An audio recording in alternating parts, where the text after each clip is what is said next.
Lara, y les traje una presentación que hice hace muy poquito en el Panamericano. Era una presentación que estaba orientada a oftalmólogos generales, y como obviamente era en la sesión de estrabismo, no había ningún oftalmólogo general viendo. Así que, así que dije yo, bueno, mejor traerla para acá justamente para compartirla con mis colegas que no se dedican al estrabismo, porque esta presentación en realidad está orientada a ustedes, ¿ya? Es una presentación que busca darle una vuelta no técnica a las técnicas de estrabismo, de diagnóstico o de tratamiento, sino a ver el impacto que tiene en la vida de una persona la experiencia de hacer estrabismo, ¿ya? Preguntémonos un par de cosas antes, ¿ya? ¿Por qué podríamos querer tratar un estrabismo? Hay varias razones. Una de ellas, por ejemplo, es reducir o eliminar una diplopia, ¿ya? También reducir o eliminar un tortícolis, por ejemplo, ¿ya? Podríamos querer mejorar la visión binocular en algunos casos, podríamos querer expandir el campo visual. Y una de las cosas más importantes que tenemos es conseguir un aspecto facial normal, ¿ya?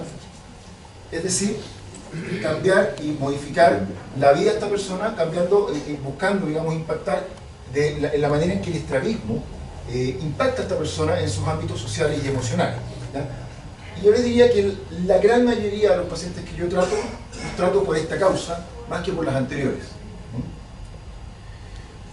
Primero que nada, pongámonos de acuerdo en que cuando una persona es estrábica, o sea, hay un consenso social, digamos, de que cuando queremos representar a alguien incompetente, muchas veces se le coloca como estrábico, ¿ya?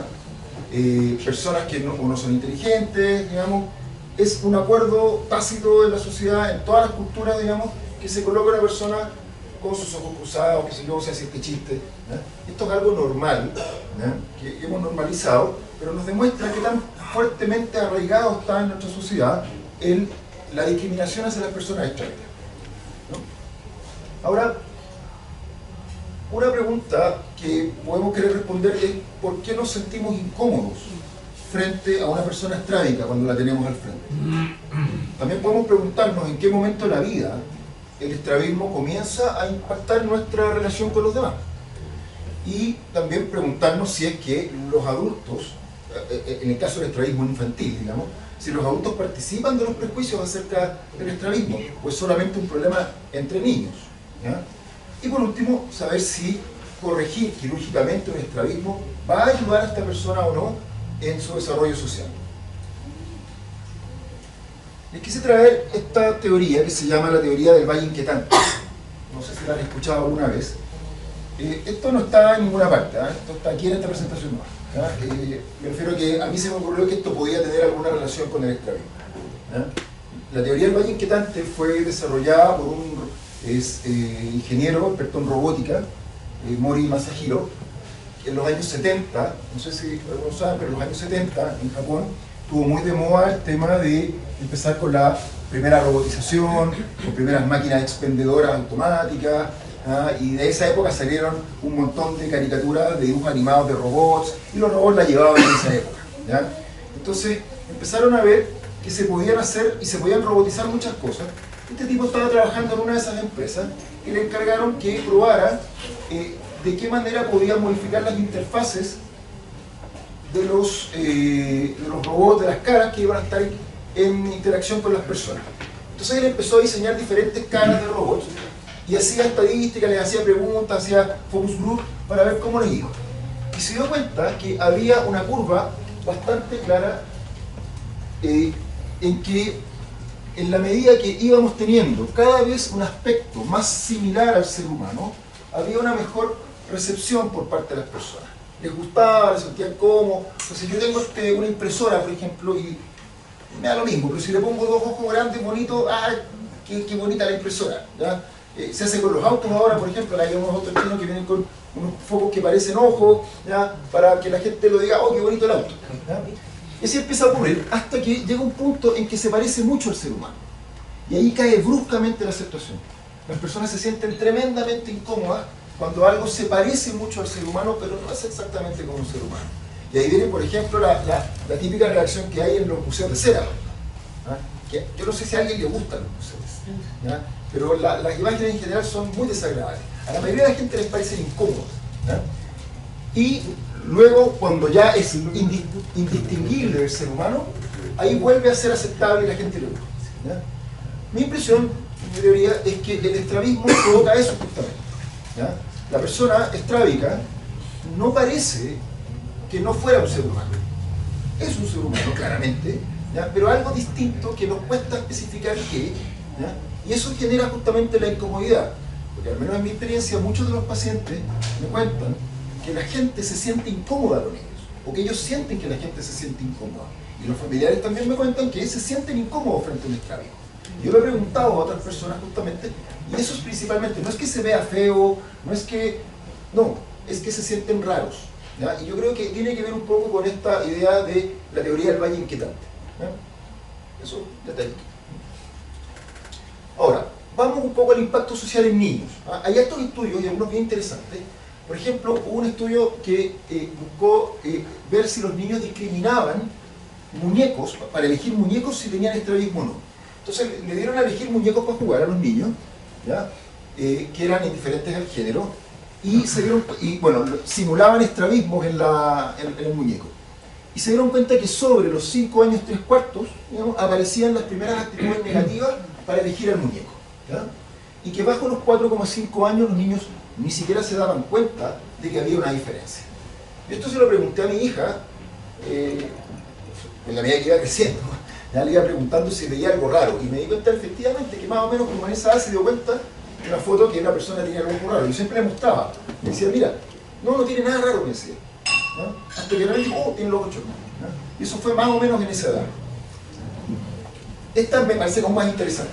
Aquí se hizo un estudio bastante grande, entre niños entre 13 y 12 años, a muchos niños. Se generaron un montón de fotos, montones de fotos, de parejas de gemelos, uno con estrabismo, otro no, ¿ya? Y se iban cambiando la ropa, también habían diferencias de raza, de género, ¿ya? Y se les pedía que eligieran a quienes iban a invitar a su fiesta de cumpleaños, ¿ya? Y fue bastante categórico, ¿eh? Nuevamente, la discriminación negativa comenzaba a partir de los 6 años, coincidía con el estudio anterior. Justamente ahí empezaban a darse cuenta y ya no les gustaba. Pero ojo que estos niños no discriminaban por raza, por sexo o por la ropa, ¿ya? Entonces, uno podría pensar que la discriminación del estrabismo es cultural, ¿ya? Pero no va de la mano de la discriminación por raza. O sea, niños que no están discriminando por raza, que es una discriminación cultural, que no están discriminando por género, que no están discriminando por la vestimenta, sí están discriminando por el estrabismo. O sea, probablemente esto está enganchado en algo mucho más profundo que la cultura, ¿no? Y que heavy que no te inviten a la fiesta de cumpleaños. Ahora, en el proceso educativo se estudió también a los profesores, ¿ya? Para ver qué actitudes tenían frente a los niños con estrabismo. Entonces, se hizo un estudio en donde a profesores turcos de promedio 44 años le mostraron un montón de sets de fotografías con diferentes niños, ¿ya? Algunos tenían estrabismo, la mayoría no, ¿ya? Habían otras variables también, la idea de que no se dieran cuenta de qué es lo que se les estaba preguntando realmente, y se les hicieron preguntas con respecto a la foto. O sea, ¿qué te parece de esta persona? ¿Es inteligente o no es inteligente? ¿Te impresiona que fuera una persona saludable? ¿Es confiable? ¿Es bello? Etcétera, ¿ya? Y resulta que hubo grandes diferencias entre las personas que no tenían estrabismo y en quienes tenían estrabismo, ¿ya? Les fue un poquito mejor a los exotrópicos, ya que los endotrópicos. Una cosa interesante es que los profesores opinaron que los niños con endotropia tenían dificultades para aprender, de la foto. O sea, este niño tiene dificultades para aprender, porque no sé, eso me impresiona. Ahora, imagínense lo importante que es que quien está a cargo de enseñarte piense que tú no eres capaz, ¿ya? Eso le pasa a los pacientes estrábicos. Ahora, en adultos se hicieron estudios con headhunters, ¿ya? Y se entrevistaron, nuevamente se les mostraron sets de fotografías alteradas, creando exotropias, endotropias. También les crearon acné severo, cicatrices, orejas grandes, nariz grande, les quitaron dientes, etc. Y les iban preguntando a los headhunters acerca de si les parecía que estas personas estaban adecuadas para tal o cuales trabajos, si los recomendarían o no, ¿no? Y se dieron cuenta que, primero, la mayoría de los headhunters pensaron que iban a tener dificultades para encontrar trabajo quienes tenían estrabismo, ¿ya? Ahora, le fue nuevamente, en este caso le fue peor a la exotropia, ¿ya? Pareciera ser que la exotropia tiende a provocar en la gente desconfianza y la endotropia sensación de que no es inteligente. Esa es como la sensación generalizada, por lo menos por lo que yo he ido pesquisando por mí en estudios hechos por mí sin ningún tipo de... No, es súper importante reconocer que hay evidencia científica en algo nuevo. Es una dialéctica. Y obviamente pensaron que tenían problemas, iban a tener problemas si tenían que tener contacto con el público. O sea, era una cosa. Ahora, ojo que le fue peor a la apnea, peor que el estrabismo. Ojo ahí, mensaje para los dermatólogos. ¿Ya? También le fue peor a los dientes, cuando faltaba un diente. Luego la exotropia de ángulo grande, luego las orejas grandes, pero había un detalle aquí, esto solamente eran hombres. En mujeres las orejas no importaban. ¿Ya? Luego venía endotropia de ángulo grande y luego cicatriz facial. De aquí importaba solamente en mujeres, no en hombres. ¿Ya? Y último la nariz. ¿Ya? Por eso yo conseguí pega tranquila. Ya. Ahora, también se evaluó qué pasaba si los operábamos. ¿Ya? Entonces se hicieron estudios de aspectos psicológicos pre y post cirugía. Se midió parámetros de ansiedad, depresión. Sabemos que hay muchos estudios que nos dicen que hay mucha más patología psiquiátrica entre las personas que tienen estrabismo. Patología psiquiátrica neurótica y psicótica. En pacientes que fueron operados con éxito, ¿ya? Pacientes que tuvieron, en realidad, hubo mucha menos mejoría de capacidades visuales funcionales que mejorías en aspectos psicosociales. O sea, la cirugía puede no necesariamente mejorar la función visual, pero el paciente queda muy contento igual. Y lo hemos visto muchas veces. Pacientes que no nos quedan en ortotropia y quedan re felices porque se miran al espejo y no se ven raros. ¿No? Eso lo hemos visto muchas veces. Ahora, este estudio un poquito más preciso, de la misma área, más pacientes, ¿ya? Y aquí pacientes que no tenían historia de enfermedad psiquiátrica. ¿Ya? Hubo 45 pacientes con endotropias con un promedio de 31 dioptrías, o sea, no eran endotropias grandes, de hecho 30 dioptrías más o menos la endotropia estándar, ¿ya? De la endotropia adquirida, que es muy común. De hecho las congénitas son mucho mayores, o sea, estos no eran estrabismos grandes. Y exotropias también, de más o menos 30 dioptrías, que estos son un poquito mayor que el promedio, pero igual, es bastante normal, no son grandes exotropias. Y personas que no tuvieran diplopia, porque la idea era evaluar a la cirugía cómo les había cambiado la vida, y una persona con diplopia le cambia la vida cuando lo operan. Entonces la idea era una persona que no tuviera molestias funcionales por su estrabismo. Y se les hicieron cuestionarios que evaluaban la percepción, la autopercepción, en varios ámbitos. Autoestima, confianza, ver si tenían opciones de empleo, cómo se relacionaban con otras personas. Y una cosa interesante, 86% decían que se sentían avergonzados de tener estrabismo, que los acompañaba a donde fuera que entraran, que se sentían avergonzados. Muchos tenían problemas para hacer contacto visual, eso lo vemos en la consulta. El paciente estrábico muchas veces no nos mira a los ojos, huye de la mirada. 75% tenía algún tipo de manierismo para ocultar su estrabismo. ¿A qué se refiere?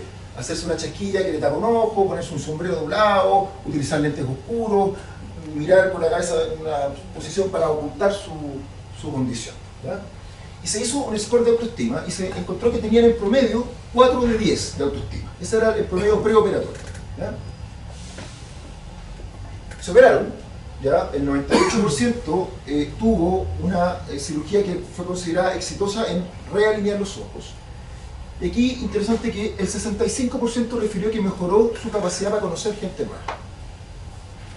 Yo lo hemos tirado como talla a veces los chavos, que uno opera a una persona y se divorcia. Porque claro, cambia su valor en el mercado reproductivo. O sea, eso es súper importante. Se dice que si ellos llegan con escotes, llegan con... O sea, se compran la moto, no sé, hacen cosas que antes no querían hacer porque les cambió la vida, efectivamente. ¿Ya? El 27% mejoró relaciones interpersonales, el 16% hizo cosas nuevas, se metieron en algún taller de danza, qué sé yo, se metieron en algún deporte, empezaron a hacer cosas que antes no querían hacer. Y el score cambió de 4 a 7,8 de 10. O sea, es un impacto enorme. Estamos hablando de una cirugía que es relativamente barata, ¿no? Es una cirugía que usa bikinis, por suerte, ¿ya? Y que es tremendamente costo efectiva, es de las más costo efectivas de la oftalmología. O sea, nosotros gastamos a veces millones de pesos, con todo el perdón de los amigos glaucomatólogos, en salvarle un ojo a un viejo que le quedan 5 años de vida, ¿ya? Y gastamos mucha plata, y lo hacemos en retiro, lo hacemos en todas, pero no nos preocupamos qué pasa con el impacto que tenemos con un niño que va a vivir 80 años más, ¿ya? O sea, todo ese impacto que le generamos se multiplica por la cantidad de años de expectativa de vida que tiene. O sea, es tremendamente costo efectivo, ¿ya? De hecho, hace algunos años, esto ya probablemente está muy totalmente fuera de desactualizado, pero hasta hace unos pocos años atrás, el único procedimiento más costo efectivo en oftalmología era la panfotocoagulación, en términos de lo que se gastaba, lo que se invertía y lo que se ganaba, en términos de cantidad de años de vida y calidad de vida multiplicada por esa cantidad de años. Probablemente ahora hay otras intervenciones mejores que la panfotocoagulación, probablemente. Pero en aquella época, antes estoy hablando de la era pre-Bastín, pero así de potente es la costo efectividad de la cirugía de estrabismo. Entonces, como vais terminando, el estrabismo de ángulo grande y de ángulo mediano también es un factor negativo en el desempeño social de un individuo. Los estrabismos intermitentes parecieran tener un poquito menos de impacto, pero no está medido realmente. Yo tengo la sensación de que tienen un poco menos de impacto. La exotropía intermitente, por ejemplo, impacta un poquito menos que las isotropias permanentes, por ejemplo, pero aún así impactan. Los pacientes estrábicos tienen mayores índices de depresión, ansiedad y fobia social. Y la cirugía impacta súper positivamente. Ahora, podemos hablar de una cirugía reconstructiva, más que una cirugía cosmética. Es decir, esto no es una frivolidad, es algo realmente importante que impacta muy fuerte en la calidad de vida. Ahora, los preescolares no discriminan. Y eso lo vemos, lo vemos también, yo lo veo diariamente. A los cabros chicos no les importa su aspecto, el cabro chico del preescolar. Pero ya entrando al primero básico empiezan las primeras cosas, empiezan a pasarle cosas en el patio. Eso lo ve uno, lo ven los padres. Pero en general los niños pequeños les da lo mismo, se miran al espejo y se encuentran fantásticos. Pero eso después pasa. Y esto es una cosa que yo quería transmitirles también a ustedes para que se vayan para casa. Es súper frecuente para nosotros los estrabólogos ver pacientes que llegan con una tremenda carga emocional, que se ponen a llorar en el box, que tienen una historia tremenda, y que han pasado años por diferentes oftalmólogos con lentes, y todos les dijeron que no se podía hacer nada, que no se podía operar, que ya era muy grande. Eso es lo que yo quiero que ustedes se lleven de acá, que en general es muy raro que un adulto con estrabismo no pueda cambiar su aspecto y cambiar su vida con una intervención relativamente sencilla. O sea, no le digamos al paciente que lo suyo ya pasó a la vieja porque ya está muy grande. Yo he operado gente de 70 años que estuvo toda su vida esperando hacerlo, y que le cambió la vida y realmente terminaron súper felices por haber por primera vez mirados al espejo y haberse visto como se querían ver. O sea, es tremendamente importante esto, y mucho más importante que la diplopia, mucho más importante que las funciones visuales superiores. Esta cuestión es realmente una cosa que a mí me ha impactado mucho, que me ha llamado mucho la atención de mi actividad diaria, y por eso quise plasmarla justamente con los estudios que hay al respecto. Eso, muchas gracias.